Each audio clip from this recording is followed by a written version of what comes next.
Ele é médico e traz no nome a sua especialidade. Dr. Carlos Augusto Pinto. Pinto, vem pra cá.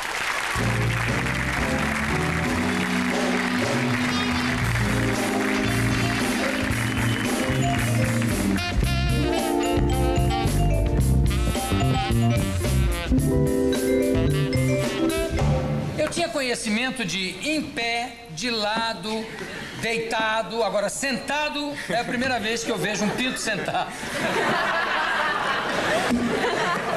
Evidentemente que eu sou a enésima pessoa que faz piada com o seu nome, né? Isso é desde criança e... Antes de você ser médico já faziam esse tipo de piada? Desde de colégio, mas é uma coisa que a gente leva com a naturalidade e por incrível que você se especializou por causa disso, não? Não. Eu comecei sendo ortopedista, larguei a ortopedia.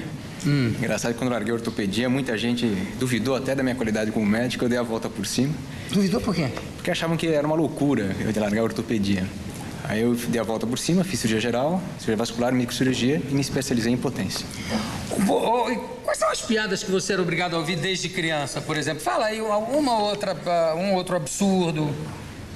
Desde criança, toda a minha família, eu venho de uma família de portugueses, Araújo Pinto, né? Foram comerciantes no Brasil, foram grandes comerciantes.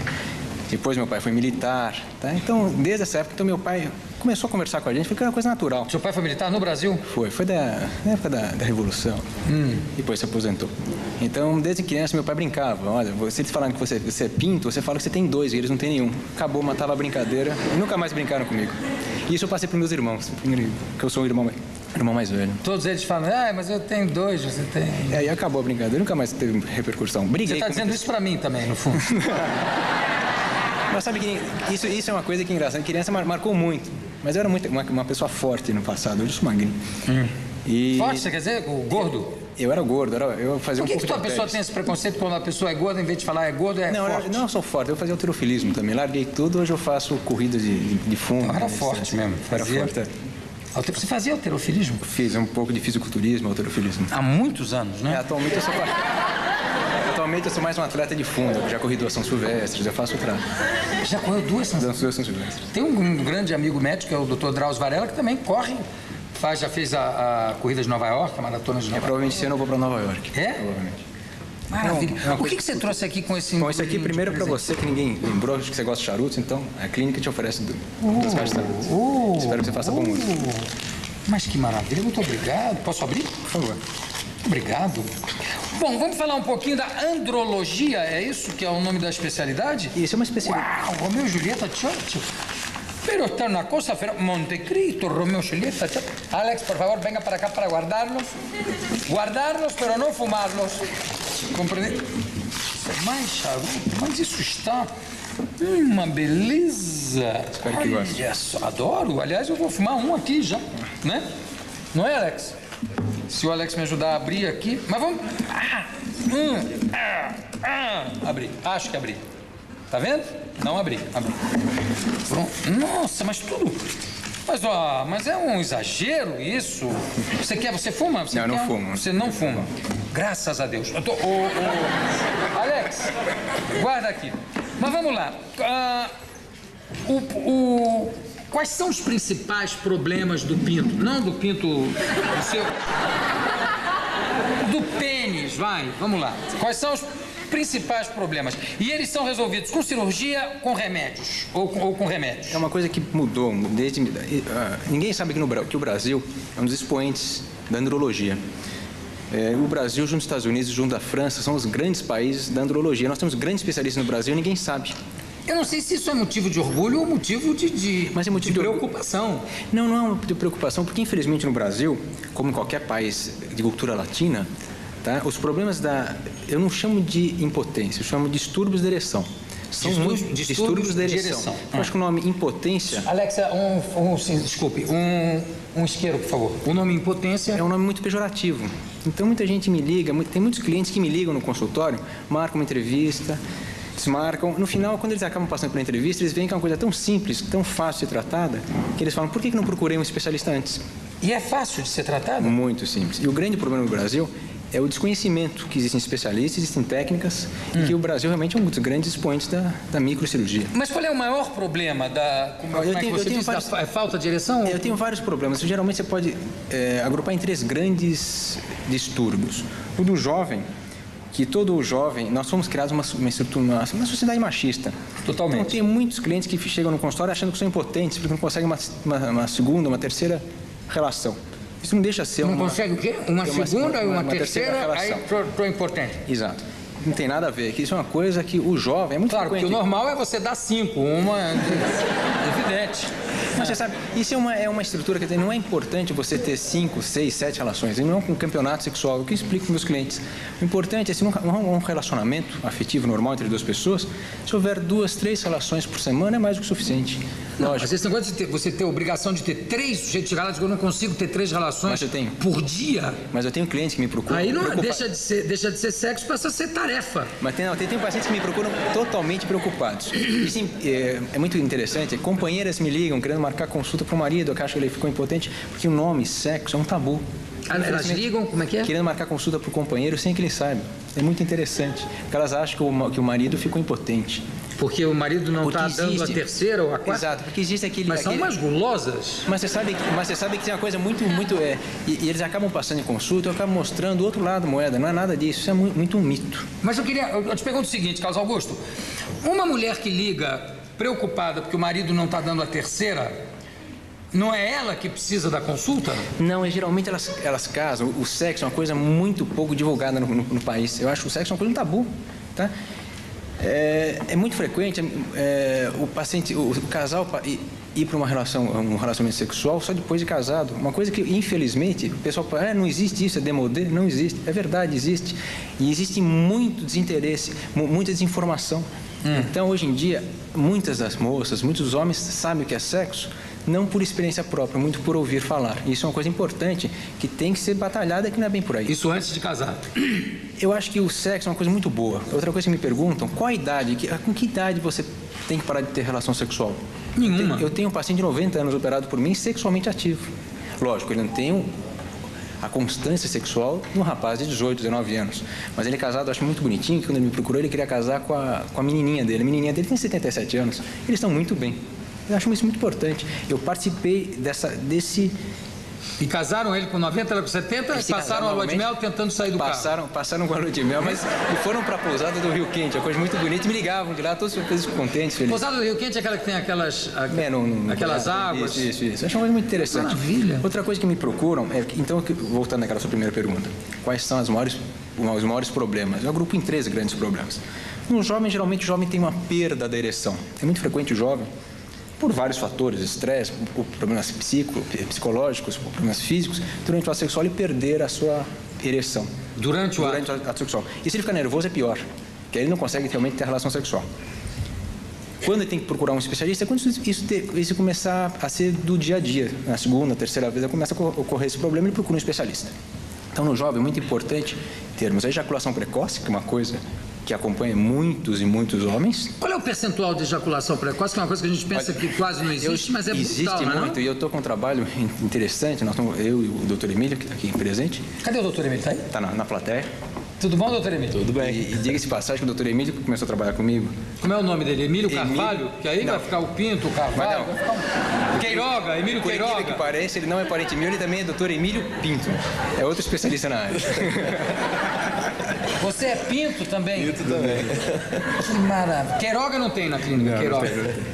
Então, é muito frequente o paciente me procurar com problemas de ejaculação precoce. E quando eu considero ejaculação precoce? Quando durante o ato sexual você não consegue segurar o orgasmo até os 5 minutos. Tá? O ideal é de 5 a 10 minutos. Existem técnicas para você ensinar o paciente a se autodoutrinar. Ou com remédios, ou até com uma microcirurgia. Com uma microcirurgia. Microcirurgia. É uma cirurgia que anda muito em voga e é muita gente a favor e contra. E nos Estados Unidos é muito praticada. Quais são os contras?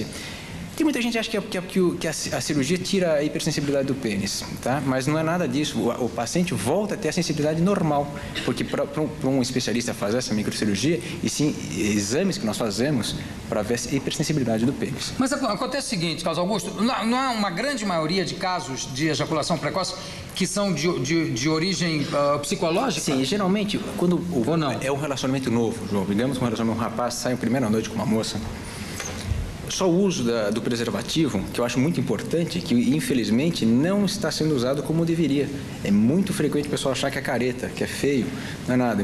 Eu chego para meus clientes e falo, preservativo não é careta, muito pelo contrário, é uma coisa necessária para o dia a dia. Hoje em dia é fundamental. É fundamental, isso eu explico para os meus clientes, mas infelizmente o pessoal fala que é fundamental, mas não usa. Acho que mas tem pessoas mais. Que têm ejaculação precoce ao colocar o preservativo? Só de ao colocar o preservativo tem ejaculação precoce. Quer dizer, geralmente no primeiro relacionamento, o excesso de nervosismo... Ele não precisa nem namorar ninguém, ele compra meia dúzia de preservativo. Já no primeiro relacionamento já acabou o problema. Não depende de mulher, não. Vou pra casa, põe uma camisinha, pronto, já tá. Mas então, e é muito frequente o número de casais que tem esse tipo de problema. E só agora começa a procurar o especialista. É muito frequente os pacientes que têm problemas de perder a ereção e a partir dos 40 anos começam os problemas que eu chamo os problemas que levam a problemas arteriais, que levam ao problema da ereção. Quer dizer, a partir dos 40 anos a pessoa pode ser pelo diabetes, por vários outros problemas, entre eles o fumo. Mas só tragando, né? Sem tragar não tem problema. É muito difícil falar o que é tragar e o que não é. Então, os diabetes, o fumo, a hipertensão. É porque você não está tragando. Então, tudo isso são somatórios de fatores, ações de vários medicamentos, tá? Que têm efeitos colaterais na ereção. E para pessoas que têm, de repente, um desinteresse sexual, acontece? É muito frequente, pacientes têm desinteresse sexual, geralmente existem problemas a níveis hormonais. Então, lá na nossa clínica... Uma taxa hormonal mais baixa. Então, nós mostramos um instituto que realmente mostra... como se tratar por isso. Inclusive, se o assistente saiu uma matéria muito grande minha, numa revista especializada sobre sexo, que justamente mostra, orienta, não é que é uma cartilha, mas orienta como procurar um especialista. Outra coisa que eu acho importantíssima, infelizmente, no nosso dia a dia, é muito frequente a automedicação. Que é péssimo. É gravíssimo. Eu tenho... Daqui, presta isso aqui. Peraí, Alex, põe aqui o sincero, que eu hice uma porcariacita acá. Bom, aqui no Ele e Ela tem o que no Ele e Ela? É uma matéria, eu fui entrevistado, né? Está no canto, na página. E essa moça que está na capa, bonita essa moça aqui da capa. Quem é? Denise Ramos. Oi, Denise, tudo bom, meu amor? Aqui, né? Essa é uma matéria minha, eu fui entrevistado, né? Sobre tudo que eu estou falando para você, não é que seja uma cartilha, explica quais são os maiores problemas da sexualidade no Brasil. Agora, eu estou vendo um anúncio aqui de uma porção de coisas, pomadas, etc., essas coisas que isso é uma coisa, isso é uma coisa que está muito em voga. Realmente, eu sou, inclusive, eu faço parte até de um grupo de médicos voltados e realmente preocupados com a automedicação. Muita gente me liga, como é que... Poderia me enviar por Sedex um remédio? Não envio. Não envio porque todo paciente, qualquer que tenha um distúrbio, ele tem que passar em consulta comigo ou com o Dr. Emílio. Algum médico da minha equipe tem que passar em consulta, fazer a avaliação. Porque é muito frequente os jovens aí, hoje em dia, eu vou usar um remedinho, Ju, eu vou ter relação a noite inteira com a menina. Se ele fizer tem remedinho para isso? Existem, mas aí que tá. Se a pessoa não tiver um problema orgânico, ele pode, infelizmente, se machucar com a brincadeira. Pode ter sequelas terríveis. O jovem pode ficar impotente com o uso inadequado da medicação. Aqueles anéis que a gente vê anunciado, aqueles anéis de borracha que prendem, estrangulam o pênis depois da ereção e fica... Aquilo ali, eu tenho alguns pacientes que já me procuraram que fizeram uso daquilo. É muito frequente estar nos Estados Unidos. Existe aqui no Brasil, nessas lojas. E aquilo deforma muitos pacientes. Eu tenho pacientes com deformações no pênis. Atrofias e realmente derrames. Aquilo machuca, forma um verdadeiro trauma. Aquilo estrangula, aquilo é uma coisa perigosa. É uma coisa que eu realmente não aconselho para ninguém. E houve uma época que tinha uma injeção, eu me lembro de um colega seu, de um médico, me contando sobre uma... Papaverina. Hein? Papaverina. Eu não sei se era papaverina, mas que dava injeção, que aquilo tinha um efeito de 1 hora e pouco. A papaverina... E contou a história de um japonês que ia lá, tomava injeção, saía correndo, que nem um louco, ia pro motel. Ah, que maravilha! Quando pegava um trânsito ruim, era um inferno. A papaverina foi usada no início, ainda é utilizada, é uma droga muito boa, só que é uma droga perigosa, porque ela pode dar deformações no pênis. Não se utiliza mais. Que tipo de deformação? Calcificações, levar tortuosidades no pênis. Então, levar o quê? Tortuosidades. Tortuosidade? A pessoa que forma uma curva doença, perigosa, é? forma uma tortuosidade chamada moléstia de Peyronie. Infelizmente... Moléstia de pirulito, como é? De Peyronie. Ah, de Peyronie. Peyronie. Não do pirulito. Pensei que era moléstia de pirulito, que também não deixa de ser. Aí eu trouxe até algumas medicações para você ver como a gente atua. Algumas medicações só para você ver como é que a gente faz, né? Qual é o tamanho médio do pênis brasiliensis? Aí que tá. Esse é um serviço que eu tenho mais de 300 pacientes em estudo. E é difícil você falar, João, qual é o tamanho do pênis do brasileiro? Porque o brasileiro é um conjunto de raças. Você tem. Sim, mas você tem uma média. A média que eu cheguei foi 13,5. Tá? É uma boa média. É uma boa média. 13,5. Mas se você pegar um brasileiro com ascensão africana, a média vai ser maior. Sim, claro. Não que todo africano tenha um pênis maior, mas a média vai levar. É uma curva E legal. essa lenda de que o pinto do japonês é pequenininho, essas bobagens? Não existe. Realmente o pênis do oriental é que tem. No Japão você tem o pessoal do sul que tem um pênis um pouquinho menor. Do sul? Do sul. Agora tem um pessoal que vem da equipe de vôlei, são japoneses altos, tá? Que tem um pênis realmente maior. Então não existe esse negócio de média. E muita gente me procura no consultório se eu aumento o tamanho do pênis, que é muito em voga o pessoal querer inventar cirurgia para aumentar o tamanho do pênis. Tem uma maquininha, eu usava no show, eu vi uma maquininha que eu comprei na Europa, que era um negócio que dizia que aumentava o tamanho do pênis. Eu botei no show aqui, que eu fazia no show de teatro que eu fazia um personagem que era um machista, que é uma coisa inacreditável, porque ele é de vidro, tem um formato assim, né, longo, com uma borrachinha, e você vai fazendo assim na borrachinha, aquilo vai fazendo sucção e vai puxando o pinto. Como se aquilo fosse exercitar. Mas não existe. Você já viu essa maquininha? Já. Mas essa maquininha é engraçadíssima. Isso machuca muito o paciente. Realmente Não só machuca, como não tem efeito nenhum, né? Então, os medicamentos, voltando aos medicamentos, realmente só são indicados para aqueles pacientes que passa, a gente faz um Doppler, que é a gente vê a entrada de sangue do pênis, a saída de sangue, a gente faz um cateterismo do pênis. Faz uma avaliação. Uma avaliação médica realmente concisa. Ô, Carlos Augusto, você falou em medida do pênis, você está falando isso, o tamanho do pinto, em ereção, né? Em ereção. Que é uma diferença brutal. Em algumas pessoas, em outras não, né? Isso geralmente, o que vem... Tem muitos pacientes que me procuram que o pênis, quando ele não está em ereção, o pênis é pequeno. E quando ele está ereto, o pênis é normal. Isso é benéfico, porque a pessoa tem uma quantidade de elastina dentro do pênis. Quer dizer, o pênis, ele é... Quando uma pessoa mais de idade, não tem essa dilatação que um jovem tem. Então, isso mostra para muito jovem que é uma preocupação boba. Ele não tem que se preocupar se o pênis ereto é grande, se o pênis não ereto é pequeno. Tem que se preocupar que na ereção ele consegue um relacionamento. Mas vai dizer isso no vestiário de colégio quando tu acaba de jogar futebol. Mas é um olha, né, o pinto dele, não sei o quê. Mas é grande, fica grande, quer ver? Aí fica aquele concurso. Mas é um absurdo. É um absurdo, porque, aliás, isso independente da idade, quer dizer, tem... Não, olha, eu tenho clientes que já estiveram em exército, estiveram no colégio e nunca se trocaram em frente do público e não se trocam na frente dos filhos, porque acham que o pênis é pequeno. Não tem nada a ver com o outro. Nada, porque o que interessa é o pênis em ereção. O pênis em ereção. Comprido. Eu tenho pacientes que já me procuraram. Tem aqueles casos assim, até de anomalias, né? De pessoas que têm o pênis de 20 centímetros e tal, o pênis sem estar em ereção, com 20 centímetros, a gente se machuca toda hora. O pênis muito grande... Aqui, peraí. Não é? O pênis em ereção machuca muito a companheira. Deixa de dar prazer, você acaba dando um desconforto à companheira. O pênis muito grande. Muito grande, exato. O que você trouxe de remédio aí? Esse aqui são o que a gente usa realmente quando há indicação do tratamento para alguns pacientes. Esse aqui o que é? Esse aqui é uma pomada intrauretral, vai por dentro do canal e a paciente tem uma ereção prolongada perto de meia hora. Esse é intrauretral? Esse aqui o que é? Esse aqui é o que nós importamos dos Estados Unidos, a prostaglandina, o Prostin, né? E depois esse aqui? Ele é diluído, diluído dependendo de cada paciente que existe a indicação. Sei. Cada um... desculpa, toma aqui. E existe nos casos cirúrgicos, né? São os casos, em último, que hoje em dia o Brasil deixou de ser no passado nós éramos muito mais cirúrgicos. Hoje nós somos muito mais clínicos, como tem que ser, realmente. Você colocava muita prótese também, muita prótese. Tem prótese de bombinha ainda? Tem aquelas próteses? Tem, mas eu não gosto muito de bombinha. Eu trouxe essa aqui. Você coloca... Não, essa aqui é mais... existe a rígida, né? E muita gente pensa, pô, coloca uma prótese, o paciente deixa de ter prazer. Muito pelo contrário. Ele tem o prazer, sensibilidade, tudo normal. Como uma pessoa normal. Mas ele anda com isso dentro do... Essa é uma prótese semi-rígida, não é? O pênis sempre fica num semi-estado de ereção. Num semi-estado de ereção. O pênis não vai conseguir... em alguns pacientes a gente consegue uma ereção maior, tá? Essa é uma prótese... Isso aqui ele põe isso por dentro do pênis. E na hora do ato sexual ele regula como é que ele quer entrar. Eu quero mais pra cá. É? Exatamente. Hoje vai ser assim, meu amor, ó. Hoje vai ser uma beleza. Vou pegar o teu ponto G ali, ó. São duas, né? E existe a grande coqueluche, a inovação seria a Ferrari das próteses, né? A Ferrari das próteses? Exato, como eu chamo, a Ferrari. Mas não é todo paciente que pode usar. Não.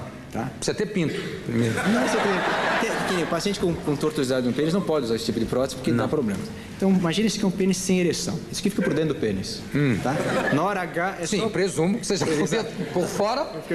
Não, A moça vai dizer, mas são dois? Como é que é isso? A pessoa não vê nada. A sensibilidade é normal, tudo normal. A pessoa, durante o ato sexual, se automanipula. E o pênis fica ereto. Como se automanipula onde? Fica por dentro do pênis, mas isso aqui fica dentro da glande. Tá? É só você manipular, apertar um pouquinho a glande e ele fica duro. Que interessante isso. Tocou ali, ele fica duro. A sua companheira nem sabe que você tem prótese. Não, ele fala, a companheira fica numa vaidade, assim, eu encostei na pontinha, já ficou duro, né? Mal sabe ela que está acionando a alavanca do amor. Deixa eu ver isso aqui. Peraí, depois, para você perder a ereção, você finge que você vai ao banheiro, é só você abaixar a prótese. Mas quem é que vai querer perder a ereção com a máquina dessas? A gente sai de lá e diz assim, comigo é assim, eu vejo você, olha aí, já tô de novo aqui. É só você dobrar um pouquinho que você perde totalmente a ereção. Deixa eu ver aqui, isso aqui. Isso aqui também entra, essa parte aqui de plástico? Isso fica tudo por dentro do pênis. Não isso aqui, né? Não, isso aqui só o que está aqui dentro do invólucro. Esse invólucro só para não machucar a prótese. Sim. Agora, a pessoa não fica o tempo todo sentindo um corpo estranho dentro do pinto? Não, porque eu realmente... Solta. Fala pra mim. Não, porque a gente não deixa o pênis sempre em ereção, tá? E ele é uma microfibra, você não sente nada. Olha, se um dia tiver que usar isso aqui, eu vou usar o tempo todo em ereção, assim e pronto. Vamos embora. Mal sabe você que os maiores garanhões do Brasil já foram operados por algum especialista do Brasil. Já foram operados. Me fala uma coisa, eu falando de pinto com o pinto, realmente... A minha pergunta agora, eu acho que tem uma certa lógica. Conforme a gente estava discutindo aqui, o pênis, não estando em ereção, é desse tamanho, em ereção vem para esse tamanho. Como é que a pessoa enfia isso aqui no pênis sem estar em ereção? É fácil. Isso é enfiado entre o pênis... Ou o médico primeiro entre o pênis e o masturba o paciente, não. Quando estiver no ponto, ele enfia. Durante a cirurgia, a gente dá faz uma dilatação no pênis, existem medidas durante a cirurgia. Então, nem sempre é esse tamanho de prótese. Um cirurgião entra numa cirurgia com 12 pares de prótese. 12? Para ir medindo? E mede, durante o ato cirúrgico, a gente mede a melhor prótese para o paciente, lógico. Mas se você botar uma prótese do tamanho do pinto mole, vai ficar um horror. Você vai sair de lá com aquela coisa assim... O paciente fica, geralmente, depois que a gente opera, a gente dilata o pênis, ele fica uns 4 a 6 semanas com o pênis em semi-ereção, para depois ele começar a se automanipular. Não, mas e aí ele não encolhe? Quando o pênis volta ao tamanho do estado descansar dele, né? Não está em sentido, está em descansar. Essa prótese sai para fora... Hein? Não, ela encolhe. Ela tem um fator de encolher. Como se fosse uma mola.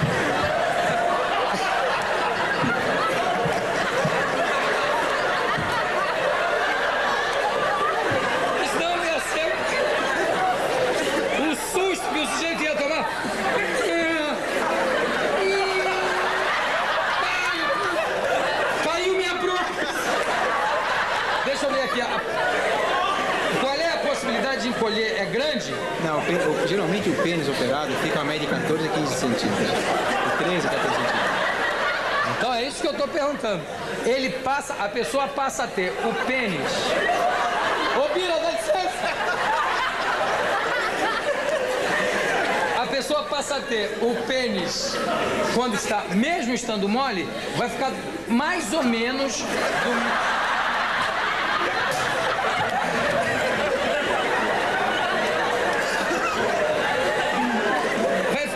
ou menos do mesmo tamanho do pênis quando está duro, não é Não, isso? geralmente na ereção ele aumenta de 3 a 4 centímetros. Sim, mas tem pênis que dobram de tamanho, é isso que eu estou dizendo. Geralmente- Aí ele vai ficar, diminuir um pouquinho e vai aumentar um pouco, Ele é aumenta, isso? geralmente aumenta. Sim, mas não vai diminuir como diminuía antes. Não, ele não É isso que eu tem tô aquela perguntando. elasticidade, não. Ah, exatamente. Ele- Mas por isso que os pacientes que nós colocamos prótese são pacientes mais idosos, como eu já falei desde o início, que não têm essa capacidade de elastina. Não tem tanta elastina no pênis. Então um pênis no idoso, ele ereto ou semi-ereto, ele é quase o mesmo tamanho. Ah, é? É. Por isso que eu não coloco prótese em pacientes abaixo de 40 anos. Ah, porque a partir de 40 anos... Tem colegas que colocam, eu sou contra. Porque eu Tem acho gente que com menos de 40 anos já quer Eu já colocar vi isso? pacientes que me procuraram. Só em casos muito específicos que eu coloco, pacientes diabéticos, pacientes que têm complicações maiores. Geralmente as próteses são colocadas acima de 40 a 45 anos. Tem paciente que te procura, paciente tarado, que não tem problema nenhum, mas eu quero melhorar. Eu queria que o senhor botasse esse turbo. Tem. Hein? Tem, nós Eu quero botamos. turbinar o meu pinto, é isso? Tem gente que quer isso. Bom.